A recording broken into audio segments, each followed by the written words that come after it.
Hi everybody, this is Miss Cox, and today I'm going to show you how to get through this lined paper challenge. It's pretty confusing actually.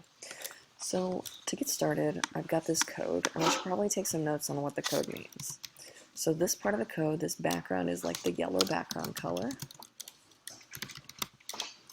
Okay, then looks like this next part, this stroke, oh, it's the little like blue stripes, blue line color.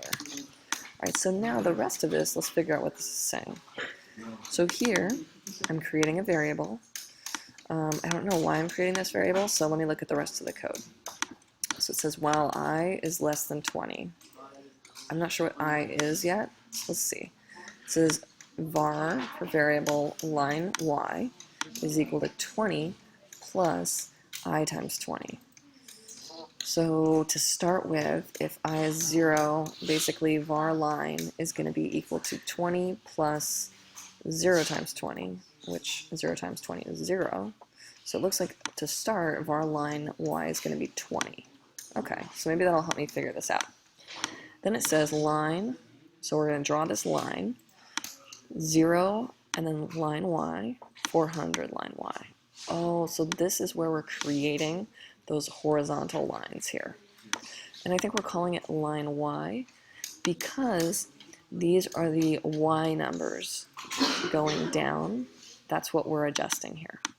So basically, I think what this is saying is, and then this last part says basically increase by 1.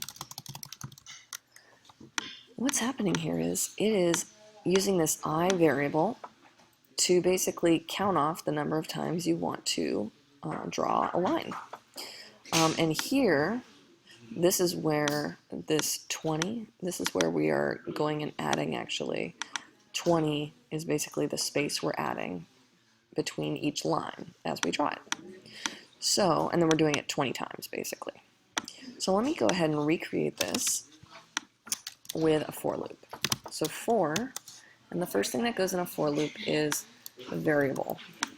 So I'm going to put this variable in. For variable I is equal to 0. And then basically put, instead of the while section here, you're just going to stick in this.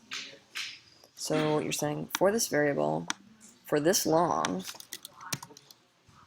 do this. And the last thing is, we're changing it by what? We're increasing by 1. So I'm going to just put I could put plus plus, but I like plus equals 1, just to remind myself that I'm adding 1. Then, the fun part, what's happening every time? Well, what's happening every time is this stuff, right? We want it to define line y, so it changes the position of line y. And then we want it to draw the lines. So I'm going to go ahead and just cut this and paste it up here. And now I can get rid of this stuff. Hooray! So now I'm ready to make graph paper. Same thing, but this time I'm going to be creating vertical lines. That way I can have both horizontal and vertical lines. So I need to add a second loop. I can actually probably do this in the same loop here, but I'm going to practice doing a second loop. So it looks like I'm going to do the same thing. I'm going to use for parentheses var I equals 0. I is less than 20, so it means like we're going to basically go 20 times with these lines, and then we're going to add 1 to I, or plus equals 1 to I. And then in the brackets this time, we're going to be adjusting the x numbers, right? So instead of var line y, we're going to have var line x equals 20 plus I times 20.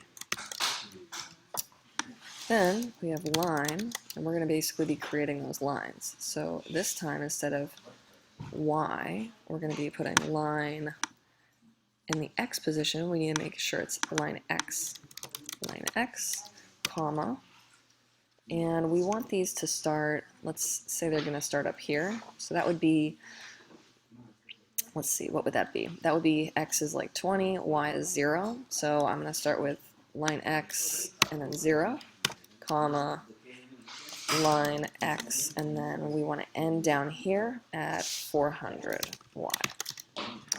Now, this is cool, but one thing I want to show you is that you can actually go and do this a different way. Because you're already increasing the variable here, you've created the variable, you're increasing it, I mean, basically, you have the same exact for line here. So actually, we could just add this part in to the other loop. And I can delete this. So one of the cool things here is there's no reason to have the second for loop even, because we can basically have each time the loop is run, it draw two lines, this line and this line. Because basically it's changing the y, line y, and line x number based on I changing, and then it's drawing the lines. So hopefully that's helpful. It's a little confusing as you're learning this stuff, but don't give up. Thanks for watching.